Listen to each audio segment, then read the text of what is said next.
Okay, wonderful. So welcome everyone to this short paper session held as part of virtual AERI 2022. My name is Anna Robinson-Sweet and I'll be chairing this session. I'm joining from Los Angeles, where I am an unwelcome guest on the traditional, ancestral, and unceded territory of the 𝐏𝐚𝐻𝐿𝐴 people. And for this session, we have 3 paper presentations, and I think we'll do them back to back, and then at the end, leave some time for Q&A. But if folks have questions that come up as the presenters are talking, feel free to drop them in the chat. Just a quick note before we begin that the AERI steering committee has 4 positions open, and they'll be accepting nominations until this Friday, July 16th. So if you're interested, nomination information is on the listserv, and if you have questions about it, you can contact Joanne Evans. I'm also going to drop some links or some files in the chat for that.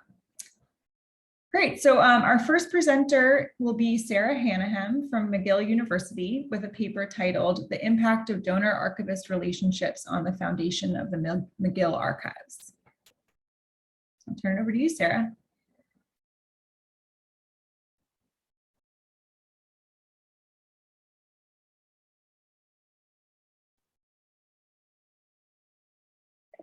Can you see the slideshow? Great. So hi everyone, I'm very excited to present to you the project I started working on this summer with the impact of donor-archivist relationships on the foundation of the McGill Archives. So first I want to start with a land acknowledgement. So I want to acknowledge that I am currently in Montreal, so on the unceded traditional territory of the 𝐏𝐚𝐻𝐿𝐴, a place which has long served as a site of meeting and exchange amongst Indigenous nations.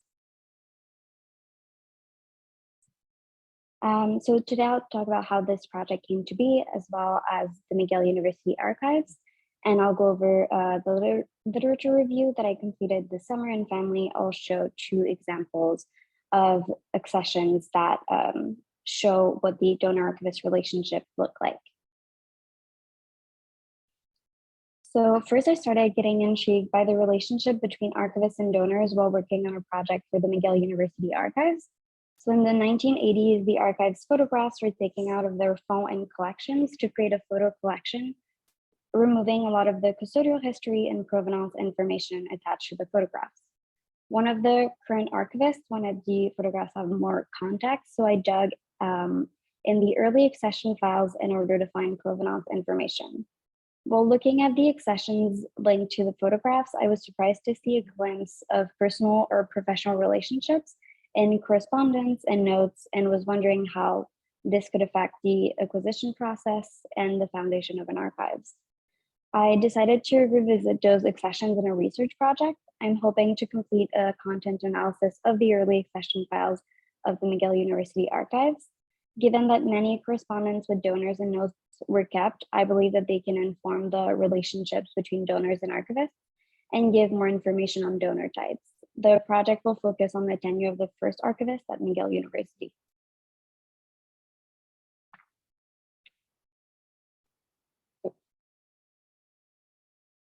Sorry.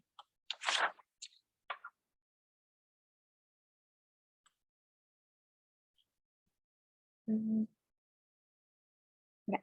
So the McGill University Archives was created in 1962. The first university archivist was Alan D. Ridge, and he handled the archives between 1962 and 1968. For that period, a little over 1,000 accession files are available. Since the first few years focused on acquiring to grow the collections, I think that the accessions and the related correspondence can show the relationships between donors and archivists at the end of the 20th century. A.D. Ridge, like a lot of archivists and scholars at the time, also publicly advocated for archivists to prioritize the impartial approach within the profession. In an address to the archive section of the Canadian Historical Association in June 1964, he made that statement. So this summer I was able to complete a literature review to start the project, and a few different elements stood out to me. First, authors agree that very little literature on donors, and especially on the relationship between donors and archivists, is available. Rob Fisher found that, quote, donors of archival foam are largely absent from our professional discourse, end quote, and that the role of donors deserves to be researched more. 𝐏𝐚𝐻𝐿 and Aaron Purcell also found a noticeable gap in the literature on donor in archival research. After also looking at the literature all summer, I found that there was a pretty big gap in the literature when it came to the donor-archivist relationship. Barbara Kayser in 1969 wrote Problem with Donors of Contemporary Collections, which can be considered the foundational text on donor-archivist relationships. The article touches on the shift in donations and relationships between archivists and donors, in particular in the 20th century. She describes that donors were now more likely to make donations in parts at regular or irregular intervals.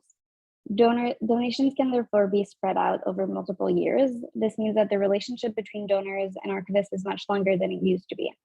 Kayser also pointed out that donors appear to be closer to their material than they used to be, which can complicate the relationship between donors and archivists. Aaron Purcell described the relationship between donors and archivists as a social relationship, often resulting in long-lasting friendships that go far beyond a sample donation of material. He also describes interactions with potential donors outside of the archives as a way to develop archives program. Quote, the power of goodwill and cooperation between the archives and their donors yields enormous results, even continuing with younger generations of the donor's family and the future leaders of the archives program, end quote. The archivist-donor relationship is therefore viewed as necessary and incredibly important from an acquisition standpoint. Jessica Tyree in her master paper describes that working with personal archives and developing a relationship with donors can create confusion between a personal and professional relationship. The literature is clear that maintaining a relationship with donors can have long-term benefits for the archives.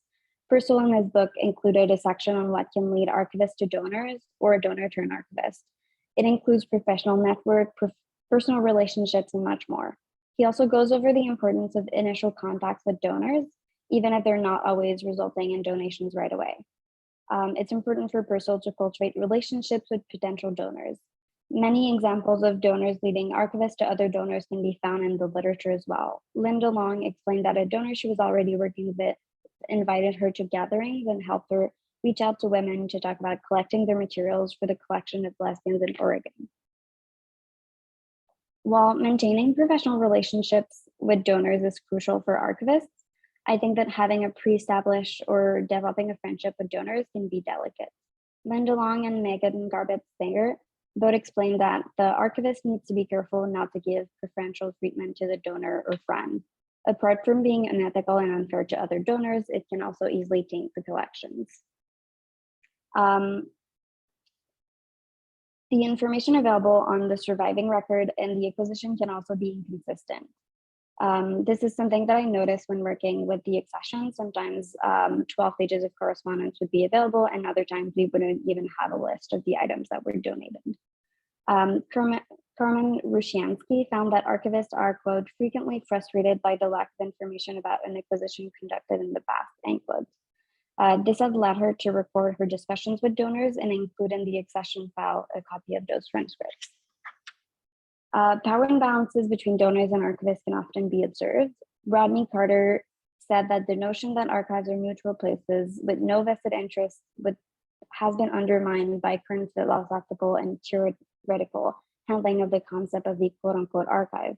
It is now undeniable that archives are spaces of power, end quote. The power is sometimes held by the archivist due to the personal nature of archives, and other times by the donors in position of power or with authority over the archives or because of status. When I started this project, I was leaning on power being mostly held by donors in the case of McGill archives, but after doing a lit review, and I found that the archivist also holds a lot of power in their position when it comes to selecting and appraising material. So in a very small initial sample of the accession files that I consulted, we see a few different situations. The first one would be a donation by someone from inside or outside the university. The second one is material that was purchased, and finally, material that had already been collected by the librarian before the creation of the archives. Today I decided to focus on 2 accessions that illustrate a type of relationship that can be found between the archivist and the donor. The first one is accession 7 from September 20th, 1962. That is actually a donation that was done before the creation of the McGill archives and therefore appraised and acquired by the librarian. Unfortunately, given the informal donation, the lack of formal process in place, and the time that passed since the depositor made the drop-off, the donor is unknown and no custodial history before the library's fax is available. Another aspect that complicates the transfer is the pre-established relationship between the librarian, that is the last known custodian, and the archivist. The archivist at the time did not find any relevance to the archives for some of the items that were deposited, but waited until 1966 to return them to the library. It appears that this was done in order not to offend the appraisal previously done by the librarian. In a note to the director of libraries in 1966, the archivist mentions this situation in passing and says that he is, quote, returning them to your custody where they rightfully belong, end quote. The documents are now in the rare books department at McGill University. I think it's interesting to see that the archivist held on to the material he wouldn't normally have acquired or kept not to offend the librarian and keep that relationship intact. In another accession, we can see how donations can also come from relationships outside professional ones within the university and how donors are being recruited in other social settings by the archivist. The donation of a magazine clipping in accession 55 was completed on July 8, 1963. After the McGill archivist and Mr. A.G. Levinson met at an occasion at the Bank of Montreal Museum. In a letter addressed to Mr. Levinson after the reception of the donation, the archivist writes, quote, it was pleasant meeting you at the Bank of Montreal Museum occasion, and I look forward to seeing you again in the near future. Meanwhile, I hope that all goes well with you and your interests, end quote. Although there is nothing wrong with reaching out to potential donors outside the university, and most acquisition manuals, including Purcell's 2015 Donors and Archives, a guidebook for successful programs, will describe that this is a way to grow in archives. I think it's still valuable information informing on a type of donor-archivist relationship and could potentially have an impact on the type of material and donors the archives were reaching to in the early days. Since the social circle of the archivist becomes a pool of potential donors, who the archivist is and where they are situated in society becomes an important factor in determining the type of donors an archive is most likely to have. So although this is very preliminary, I think that the accession files will be very insightful on the donor-archivist relationship. Next semester, I'm hoping to look at about 100 accession files to be able to see patterns and identify themes through a content analysis with types of relationship as well as power within those relationships and possible impacts on the foundation of the McGill archives. Through this analysis, I'm hoping to answer the following research questions. So how did the relationships between the archivist and the donors impact the early acquisition of McGill University archives? And how can we proactively inform users of the archivist-donor relationship that can be found in those accessions? So I'm excited to hear what you think. Thank you so much.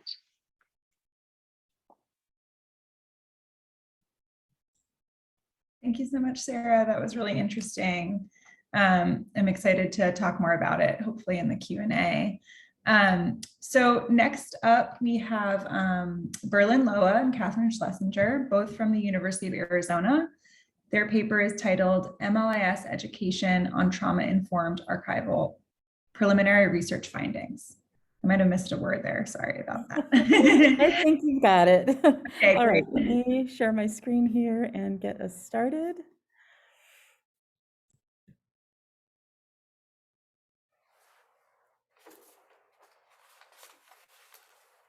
Great.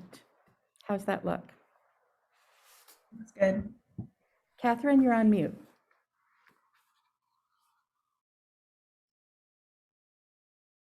Okay, I need to be able to see this not in full screen. How can I do that, Anna? Sorry. You'll have to do that on your own computer, but not in Zoom. Okay, there we go. Thank you. Right. Hello, all, and thank you for attending our session today. Today, we'll be presenting the preliminary research findings from a 2022 survey on MLIS education and trauma-informed archival labor, also known as TIA or TIA. I do want to give recognition that both Katherine and I, who I will introduce in a moment, are coming to you from the University of Arizona, which is located on the traditional lands of the 𝐏𝐚𝐻𝐿 and 𝐿 peoples. Arizona is home to 22 federally recognized tribes and several unrecognized indigenous tribes in the US and Mexico borderlands. I am Berlin Loa. I'm an assistant professor at the University of Arizona School of Information. I'm the supervisor on this research project by Katherine Schlesinger, who is an MLIS program graduate student working on independent study at the University of Arizona School of Information. She has been working on trauma-informed archival labor research for several years, and this year was able to implement this particular research project. The presentation will begin by introducing the research and the issues that underpin and activate it, namely the concept of trauma-informed archival labor, or TIA, which is why it is so important to acknowledge and be aware of this mental health risk in order to undertake the kind of undertake the kind of work that people-centered work that is happening in liberatory memory work of archivists and archives. So then we'll examine how MLIS programs are preparing archival students to deal with TIA by sharing the methodology and preliminary findings from a survey of US-based MLIS faculty members. We conclude by summarizing the key results and suggest next steps for the archival community.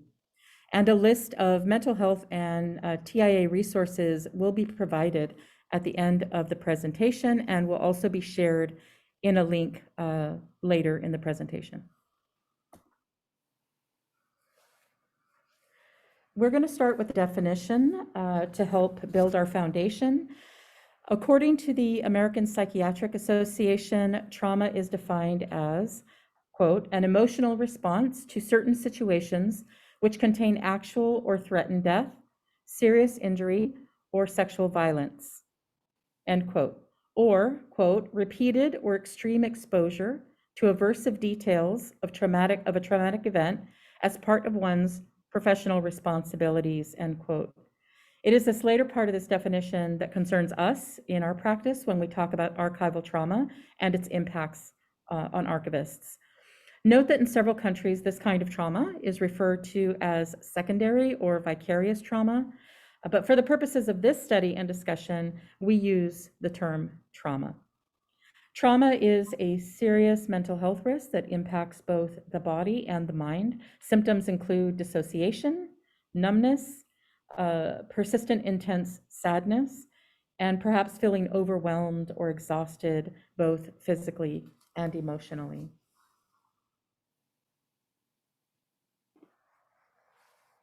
So what is trauma-informed archival labor, or TIA?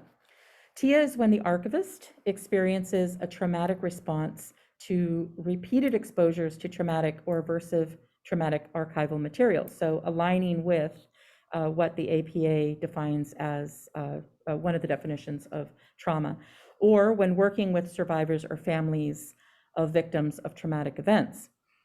Traumatic archival materials are culturally and personally subjective. We need to be mindful that what is not traumatic for one person or group might be traumatic for another group. And you can see an example here on the screen of a type of material that may be traumatic for some archivists. We usually associate aversive materials with collections which contain documentation of human rights abuses, records of state-sponsored terrorism, crimes, or police violence. However, new areas of archival inquiry, including decolonization, reparations, repatriation, redescription, etc., often surface and resurface documents and records which are painful and harmful, and often can be traumatic for certain persons or groups working in the archives. and recent documentation related to such events as the COVID pandemic and impacts of climate change. These things can be perceived as records of global traumatic events. While the recent focus on the US restriction of reproduction rights might also lead to stories or records of trauma now and in the future. So finally, it's important to be aware that traumatic contents can be unanticipated, right? So archivists are often unaware or not informed in advance about what they're about to encounter in a collection, and therefore end up being unprepared for the emotional impact that those records might have on them. The second part of trauma is repeated exposure. The archiving is an immersive, iterative experience, right? So the tasks of archiving, including appraisal, arrangement, description, creating finding aids, rehousing, and digitization are inherently repetitive. You're continually revisiting these materials. These tasks can result in accumulative exposures to traumatic materials by those working with them. It is these two combined elements, the presence of traumatic materials and the repeated exposure, which create the potential risk of trauma-informed archival labor. So how serious of a risk is archival trauma? A 2019 survey of 155 Canadian archivists from a broad range of collections, organizations, and institutions found that 72% had worked with traumatic materials in the course of their normal daily work. Of these, a full 62% experienced symptoms during or after working with these materials. Again, this aligns with the American Psychiatric Association's symptoms for PTSD or trauma. Yet less than 11% of the surveyed archivists reported being prepared or trained by their MLIS education or workplace to encounter trauma in the archive. With that, I am going to hand it over to Katherine to present her work. Thank you, Berlin. How can we prepare for and manage trauma in the archive? Trauma-informed archival management training teaches practices to help prevent and mitigate trauma. Based on Western medical and social science models, the training sessions are centered on increasing awareness and knowledge about TIA and center safety, transparency, and empathy. The goal of TIA management training is to provide archivists with practices that promote a positive experience for all those using the archive, including the archivists themselves. Such training courses were developed in Canada and Australia, and self-directed online training is available.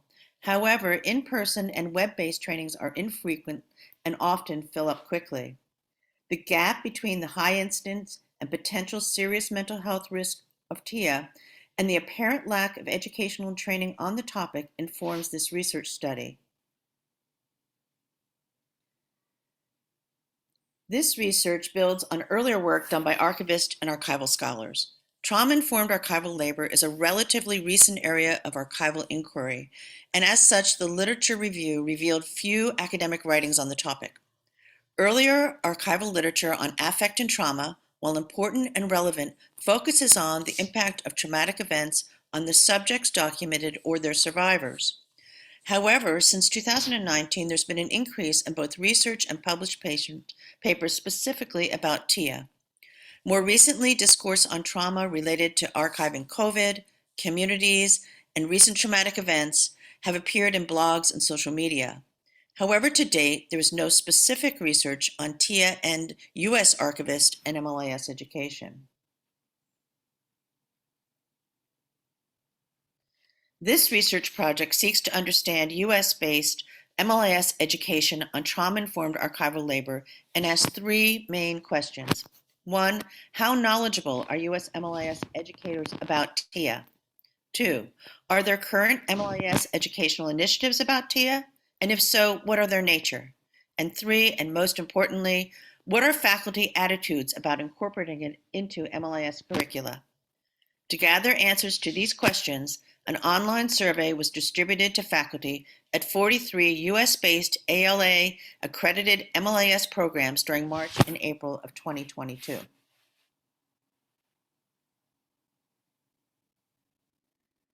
There are 62 completed responses.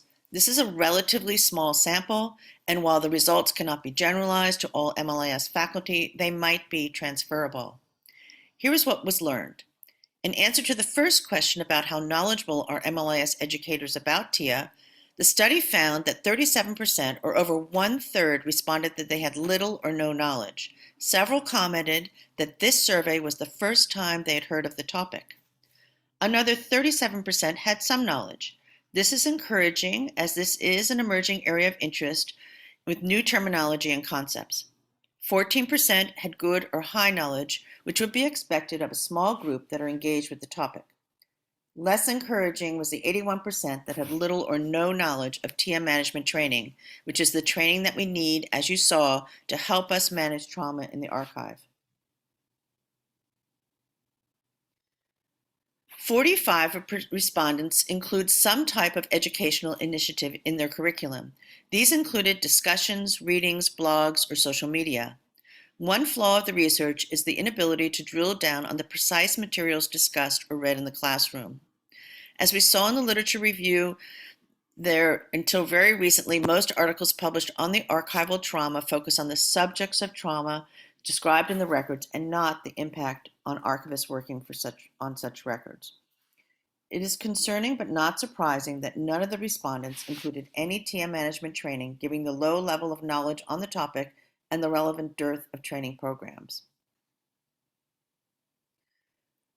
To explore faculty attitudes, the study asked, should the concept of TIA be included in MLIS education?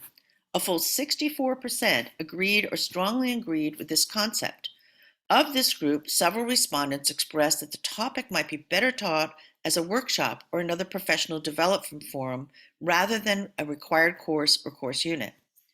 However, 30% neither agreed nor disagreed, indicating a high level of uncertainty and ambiguity about the topic.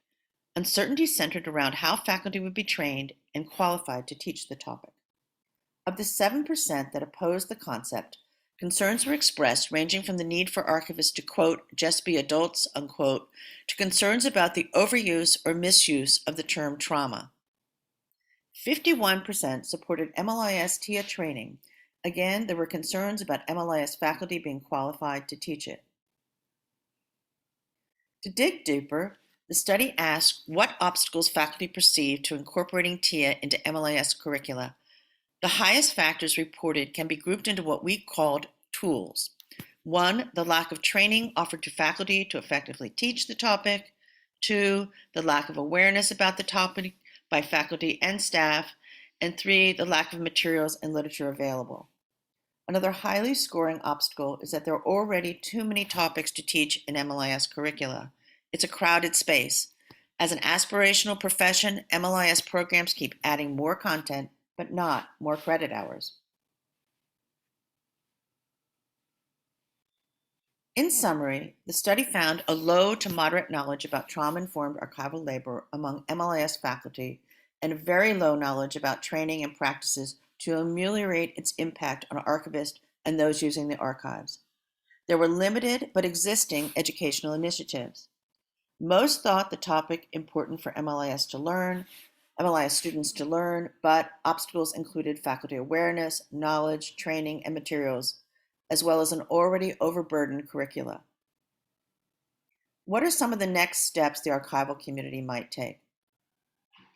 Professional development efforts such as workshops, webinars, and presentations targeted to MLIS faculty seem like the next logical step for building awareness and knowledge about TIA and TIA management so faculty can teach the concepts to MLIS students. There are online trainings offered in Australia, which universities might fund for the faculty as part of their professional development training. In-person and web trainings are not widely available in the USA. Those that are offered fill up quickly, limiting the number of participants. Professional organizations such as the Society of American Archivists and/or universities with MLIS programs might sponsor additional such trainings and fund faculty to attend them. Such initiatives might spark discussions around how to integrate TIA into existing curricula rather than adding it as a standalone course or unit. For example, MLIS classes that teach arrangement and description could introduce the topic to archival students. while TIA could be more deeply explored in classes concerned with archiving for social justice, community archiving, archival ethics, and the management of archives. Secondly, more tools are needed for faculty to teach with, including literature, guides, and trainings. Many of these tools have been developed in other countries such as Canada and Australia and could be adapted or adopted. Recent models developed for integrating DEI and community archive training into MLIS curriculum might also be adapted. This research will be submitted for peer review and publication with more in-depth analysis of the results. Additional research is still needed. While this study did not have the capacity to survey practicing archivists, this might be a good follow-up to help inform the research. Research might include surveys and semi-structured interviews with faculty, students, and practicing archivists to determine the most effective and welcomed educational initiatives to support the next generation of people-centered archival professionals.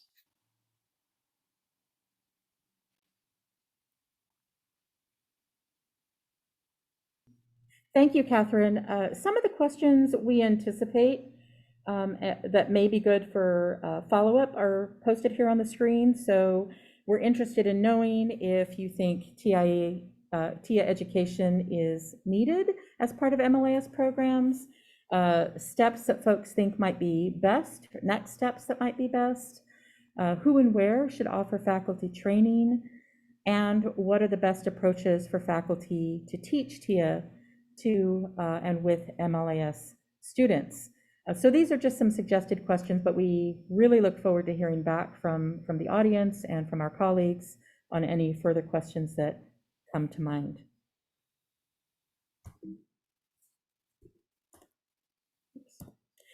And at that, we just want to say thank you for attending our presentation. And our contact information is here on the screen. And we will share, again, some helpful resources on the next slide and as a link in the chat.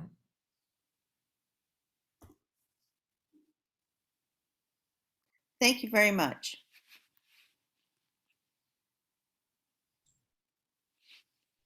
Thank you both. That was really interesting and important work. I put the resources that Katherine and Berlin mentioned as a Google Drive link in the chat, so folks should be able to see that. And I hope we can return to some of your questions at the end. So next up, we have Melvin Hale presenting a paper titled 𝐏𝐫𝐬, a unified theory of visual knowledge for archives from art practice. So Melvin, I will turn it over to you.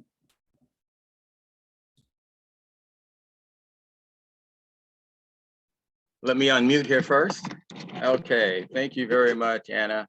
What I'm going to be doing is I'm going to be reading from a paper, a PDF that I put together. Mine's not on a PowerPoint this morning. So maybe we can just bring up the first page of the PDF. So Melvin, would you like me to share my screen? And yes, if you could share the screen, and then what I'll do is I'll kind of go through at various intervals and change some of the pages. Okay, so great. Starting with page 1. Let me just pull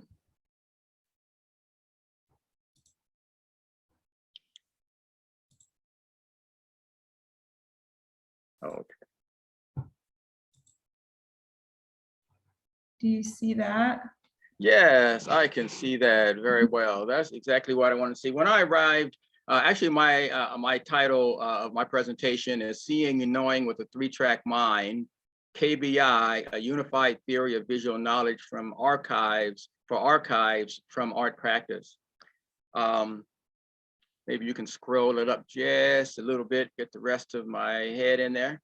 When I arrived at UCLA in 2009 to pursue a master's and a PhD in information studies with an emphasis on archives and visual literacy, I had been away from academic pursuits for over 20 years. During that time, I never knowingly read a scholarly paper or had much of a clue about the epistemology of anything and of the rigorous application of methods and research.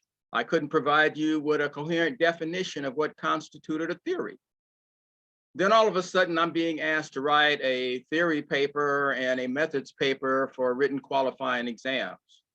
Little wonder that despite earning a 94% on the GRE verbal exam, I flunked qualifying exams not once, but twice.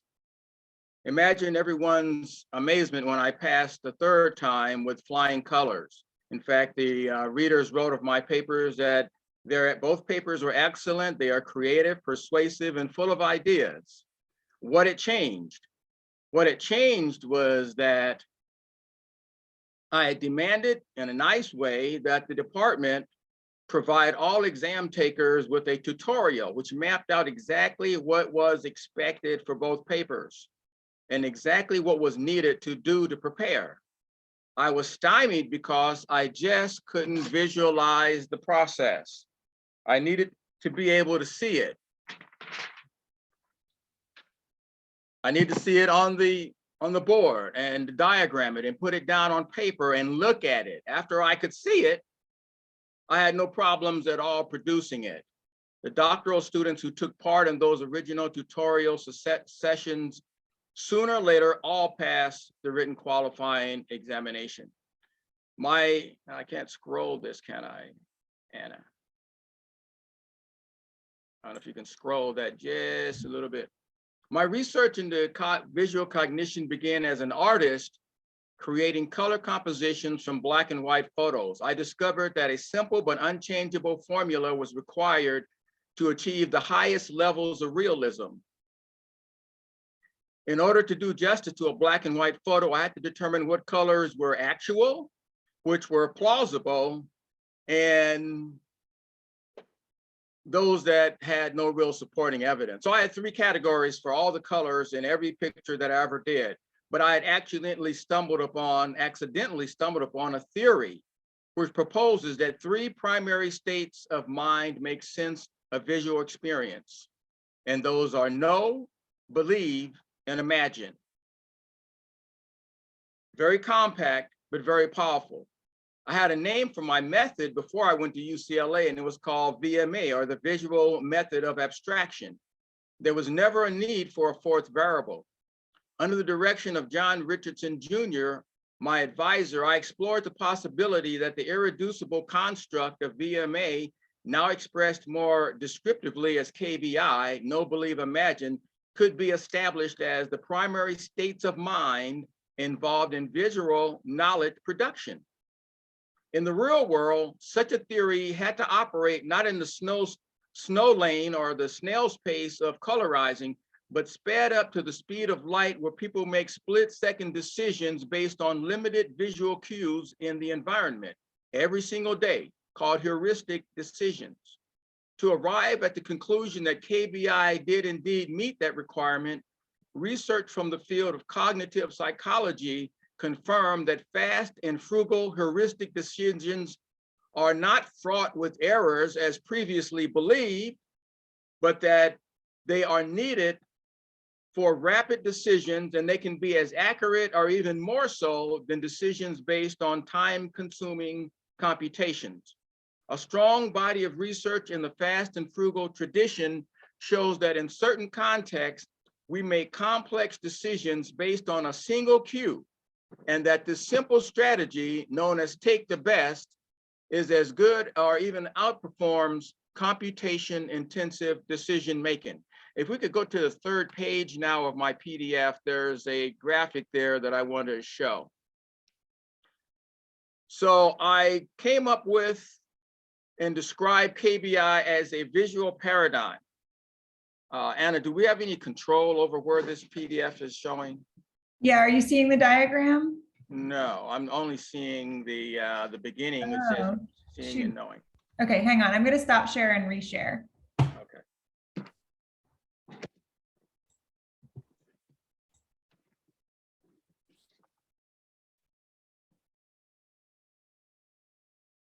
Okay. And that would be the diagram showing the mental states on page 3. We can currently see your desktop, Anna. Okay. Let me try this again. Okay, there we go. Is that good? That's perfect. Thank you. Sure.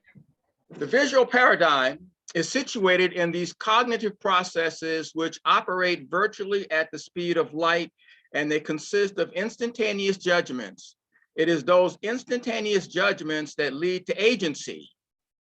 𝐏𝐫𝐬 refers to three distinct but overlapping states of mind that make sense of visual stimuli, and is best illustrated in a Venn diagram like you see here below. So in those mental states, there is know, which stands for empirical,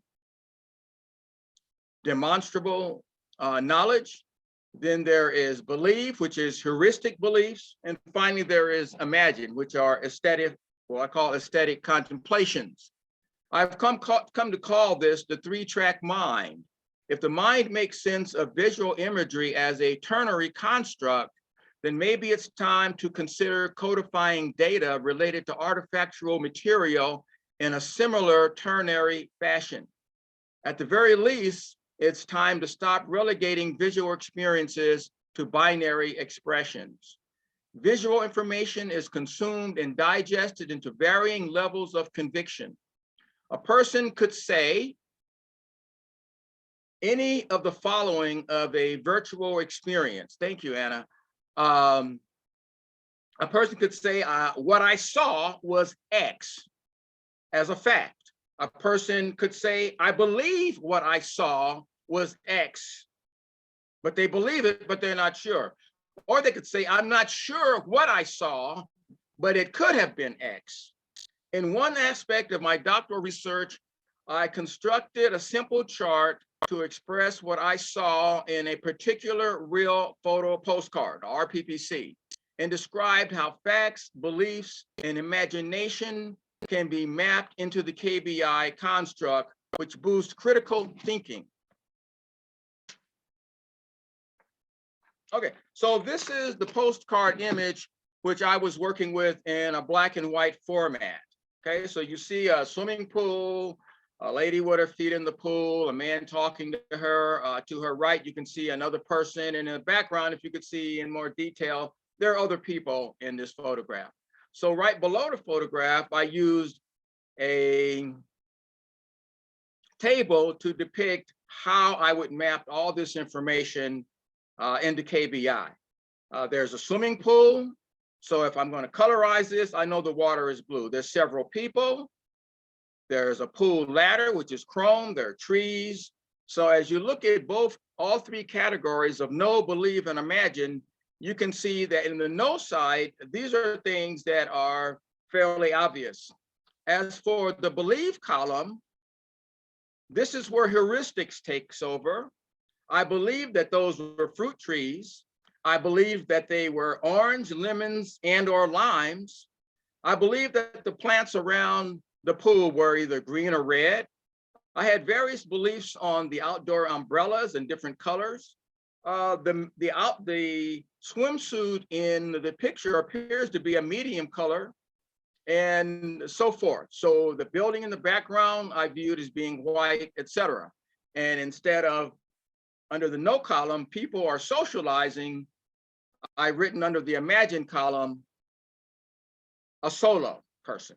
So let's see, how did all that turn out in an actual production of colorizing. So if we now go to page 3, we can see how 𝐏𝐵𝐬, after being mapped on a table, was actually presented as an actual colorized image. Okay, and so I call this image Girl by the Pool at the Palm Springs Hotel. In the artistic rendition, all of the people except for the girl with her foot in the swimming pool have been removed. The addition of color fairly adheres to defined notions of know and believe, but the context of the scene has changed from that of numerous people enjoying a poolside respite to one where the focus is exclusively on one person seemingly enjoying the pleasures of the swimming pool alone. The idea was to emphasize the serenity of Palm Springs as a desert oasis. This is an artistic fantasy, but is a fantasy made up of realistic colors. So 𝐏𝐵𝐬 can be used as an information framework in which to situate archival narratives. KBI requires critical seeing and is a rigorous platform for knowledge production from visual material, which introduces it to the creation of archival descriptions. I believe it is acceptable to include factual data, heuristic data, and aesthetic data and archival descriptions, as long as each aspect is properly characterized. Such a construct allows for richer and more inclusive narratives. These are important questions and issues, becoming more so in the age of fake news and alternative facts and hacking. KBI is a discursive system and a framework which allows for an appropriate way to situate all information sources, whether visual or not. If an assertion cannot be empirically substantiated, but circumstantial evidence suggests that it is most likely true, then it does not have to be discarded as lacking a factual foundation. It can be consigned to heuristic belief. If there is no evidential foundation, then the only choice left is imagination. Facts and falsehoods coexist within human perception, okay? And we're seeing this quite a lot now in society. Well, facts and falsehoods are coexisting. So a unified theory of seeing and knowing must account for subjectivity. KBI accepts the strengths and frailties of the human actor as an integral component of the visual ecology. Why is this subject so important, and why should the discipline of archives embrace this theory and its application? The topic of visual literacy is widely being discussed in academic circles, and the need for a theoretical underpinning of visual thinking is desperately needed. If this discipline does not step up and own this theory, it has failed to take the lead and the credit for creating something badly needed and widely being sought. In an article entitled Visual Literacy and the K-12 Classroom of the 21st Century, From College Preparation to Finding One's Own Voice, the authors write that, quote, visual literacy is considered among the essential literacies of the 21st century, not only due to its significance to most subject areas and fields of knowledge, but also because without it, we are the illiterati of today's visually saturated world, suffering any implications that come with this serious void. In a journal paper entitled Toward a Cohesive Theory of Visual Literacy, Maria de Avguranu of DePaul University, Chicago, and Rune Peterson of Tulin, Sweden, I'm not sure I pronounced those right, set out to propose a framework for theorizing visual literacy in 2011. In the abstract, they write, despite the fact that to date, visual literacy scholars have not arrived at a general consensus for a theoretical organization of the visual literacy field, important conceptual investigations have emerged over the past 4 decades. In this paper, we discuss and synthesize those studies. We then present a first attempt toward a cohesive theory of visual literacy. The term visual literacy is used more in the context of pedagogical practices and the construction of visual teaching and learning aids, but the concern for the need of visual literacy should have a home in the field of library studies and archives. In the introduction to my dissertation, I wrote that the invention of the printing press and the resultant mass production of literature in the 15th century presaged an immediate institutional commitment to verbal literacy and written literacy, as embodied in the field of information studies. However, despite the invention of these technologies that have enabled the mass production of moving and still images, a parallel institutional commitment to visual literacy has not transpired.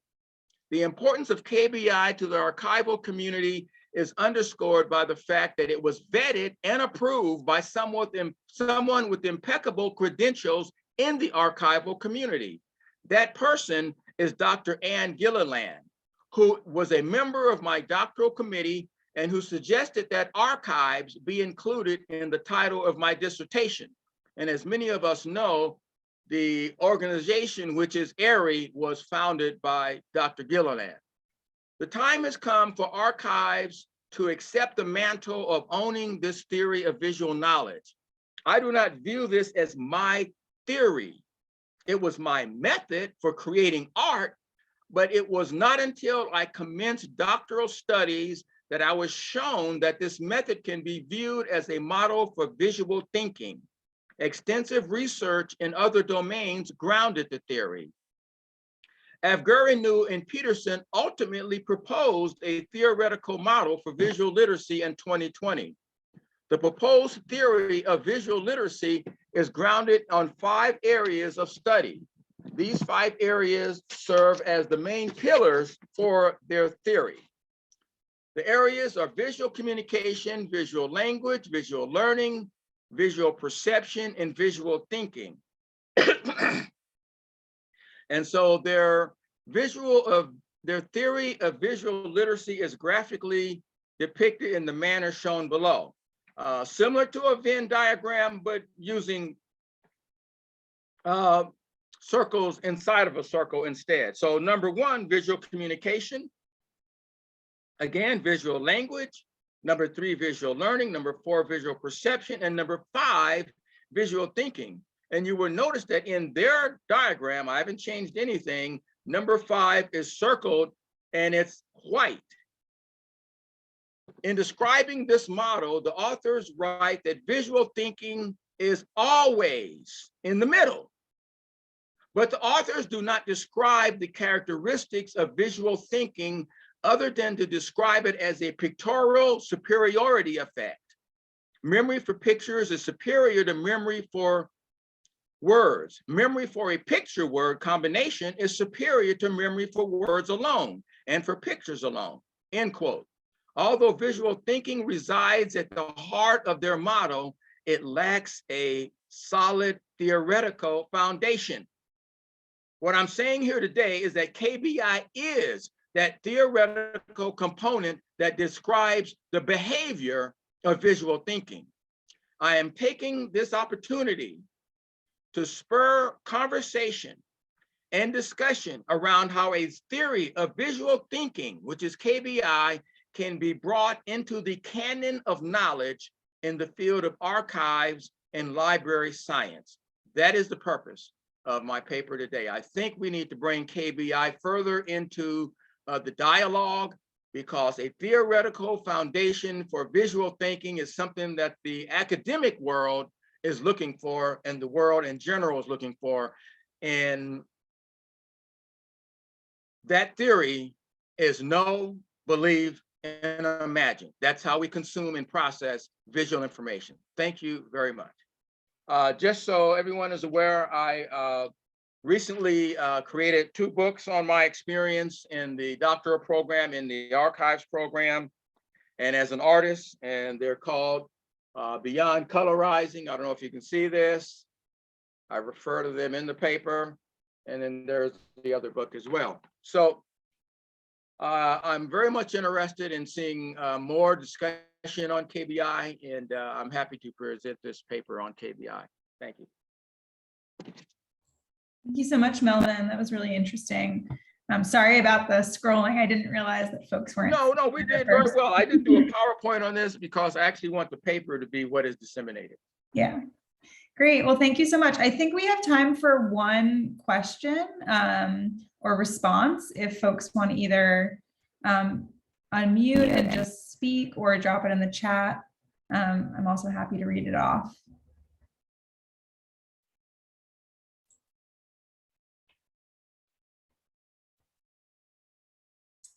I saw a lot of, oh, Berlin, were you gonna? I just wanted to say thank you to Melvin for doing this work. And I'd love to have a conversation with you offline about your theory and about your paper. I'm working on a paper currently regarding photographs in archival description and the exclusions, inclusions, and obfuscations in description. So would love to have a conversation with you. Yeah, great. And I was going to say, if folks also want to, I know a couple of the presenters share their contact information in the slides, but if you want to share your email in the chat so that folks can get in touch, feel free to do that as well.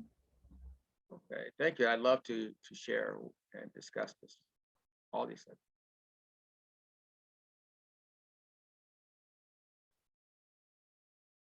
Well, I saw a lot of interesting overlaps between these three presentations.